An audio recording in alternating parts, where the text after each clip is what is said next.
Big ideas are built on the foundation of smaller ideas connected together. So that's why I wanted to help you to understand how your notes of your big idea can be used as building blocks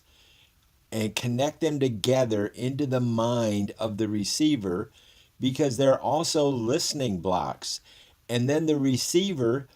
can click on your smaller ideas and find the parts of it that they like the most that become your bigger ideas based upon their support or their questions so that you get more clarity as you're building your bigger idea into your entire empire. There's no limit to how far you can build an idea when you have a solid foundation that is based on solid ideas as the core foundation of your bigger idea as it grows and grows, one building block at a time.